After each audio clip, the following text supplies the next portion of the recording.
Smothered Season 4, Episode 4. This is part 2, so we have a little more to talk about. So Angie and Shay are back, and it's a special time for Shay because it's time for Shay to get into her first bra. Now, this bra is special because it was passed down from her mom, Angie. Now, the first time that she tried it on, it didn't fit, but I want to congratulate Shay because she has lost, she said 60 to 65 pounds, which is amazing. Congratulations. And now she has tried on the bra and is basically on and fitting and looks great. And it gives her this newfound confidence and she feels more herself. She feels like this is who she was meant to be. And it even gets her emotional. And this was a pretty moving scene for me because it bothers me a lot that we live in a world where Shay had to wait until her mid-20s to actually be in her own skin and feel comfortable being herself. We really have to start thinking about how society's rules are making people feel. There's no reason why Shay had to feel that she couldn't be who she was at a younger age.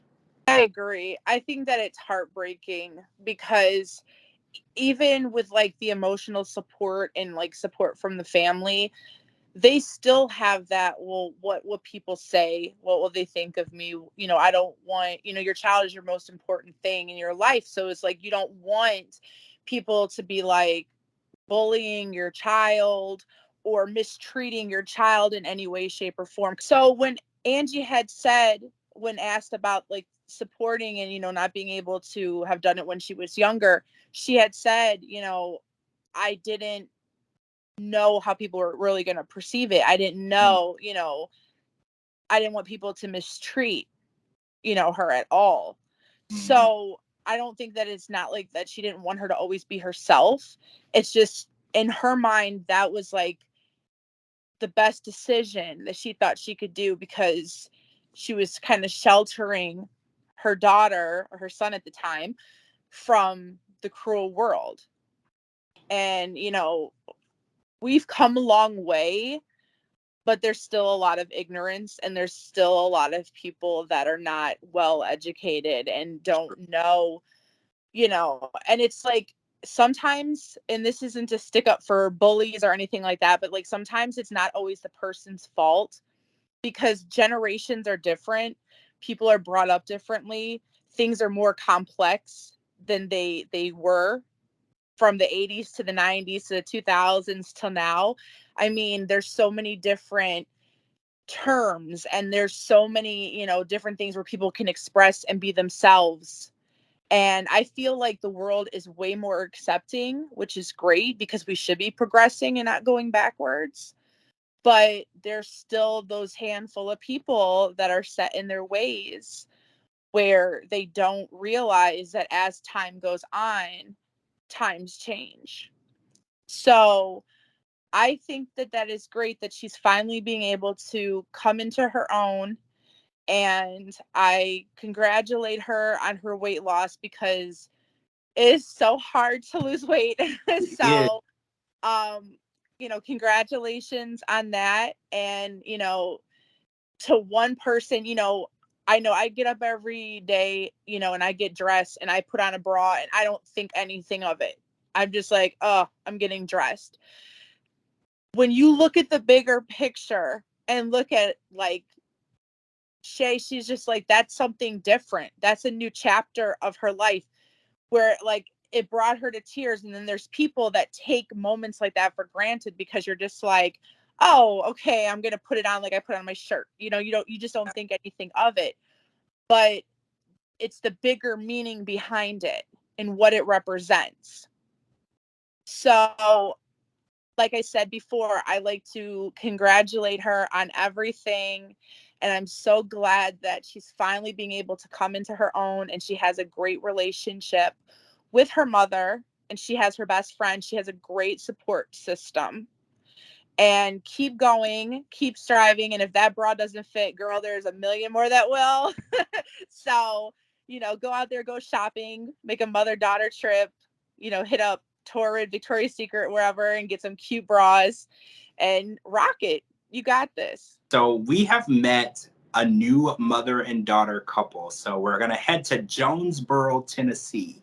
And that's not where the story started. It started in Tampa, Florida, but we're going to get there. We're going to get there. So Kathy, who is 55, and Ashley, who is 35, have a very unique relationship. They do a lot of things together, such as get nipple piercings, tattoos, plastic surgery, take sexy photo shoots for each other. Like, these are two of the closest women that I think we've seen on the show. They do everything together. And let's talk about the Tampa situation. So they were in Tampa and they lived 5 houses away. It's reminded me of Kathy and Christina for a second. So they lived 5 houses away, and it was still too far because Kathy said, I couldn't look out the window and see into Ashley's house. So it just wasn't close enough. So now that Kathy has moved to Tennessee to help her daughter Samantha take care of her grandkids. So with Samantha's kids, Kathy is like a live-in grandmother. She takes care of her grandbabies. And right next door is where Ashley has moved in. So their relationship is very, very close, to the point where even Samantha feels left out.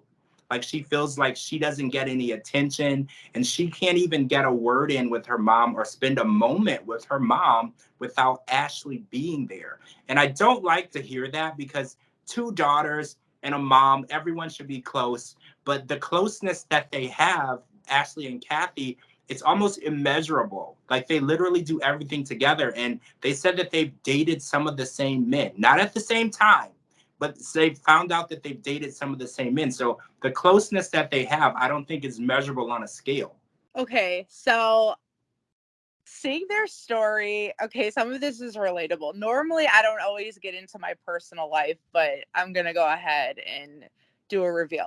So, okay, I have kids, and me and my oldest are super, super close. Like, we've gotten our nose pierced together at the same time. We got tattoos the same time together. We go to concerts together. We text each other. I mean, like, we're so close.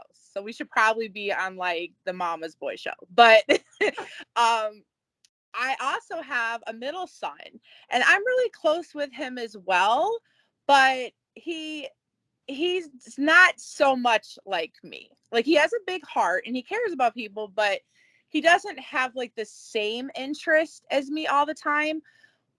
What she needs to do, because she has other children, is that she needs to have the separation and find her common interest with each child. So I know when I want to hang out with my oldest, we're going to do this, this, and this. And then I'll plan a day where I can hang out with my middle son and do this, this, and this. So that way, nobody feels left out. You spend the one-on-one time, and you get to know your kids as a person. You already know, in her case scenario, that her oldest daughter is, I don't want to say favorite, but she said it, not me, is because they share all those common interests. Her daughter looks at her and has stuff in common. They look so much alike, and they really, like, they get it. It's almost like a best friend thing. Like, they just get it. And with her other daughter, it's not that she doesn't love her, but their interests are different. Yeah. So they just have to find, what can they do? Can they go out to dinner together? Can they like have a hobby together? Like, find something that's that common interest. That's not babysitting the grandkids. That's just a given. That's not that's not a common bond or interest. Find something that they can do, and have the auntie watch the kids. So that way, they can all bond as a family and no one feels left out. And she could still have her close relationship with whoever she wants, but her other daughter won't feel as left out. Right. I agree with you. I thought it was ironic that Kathy was living with Samantha and not with Ashley. Did you find that ironic? Because when she said that, oh, well, I live with my daughter Samantha and Ashley lived next door, and I was like, how weird. They don't live together. They're so close. Like, I just assumed that they would be living in the same house. Kind of like assume he and Angelica situation, wherever one is, the other one would be. So I thought that was interesting.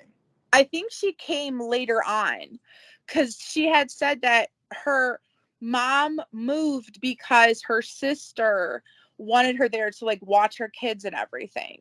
So I think she was like, well, you're not to take my mom away from me, so I'm gonna move too. So then she just, instead of inviting herself to live in the house with everybody, was just like, all right, I'll move next door.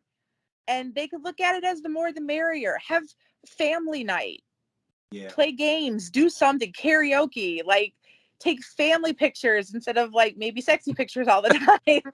Like just whatever. Find something so that way everybody is close knit and doesn't feel left out. Because I promise you, everyone will be so much more happier in the end, and they won't feel like they're any less than either. And even if there is a favorite, they'll never know there's a favorite because mom will spend time with everybody. I agree with that 100%. So I'm really excited to watch what goes on with Kathy and Ashley and Samantha as well on their journey through this amazing show that we're watching. I'm so excited for all of the craziness to come. And hopefully Christina and Carlo are spending more time together, because I know that is Kathy's goal. All right, guys, that's it for part 2. I am George Mossey. This is my co-host, Heather C. Make sure you're live tweeting with us every Monday night for Smothered. We'll talk to you all really soon.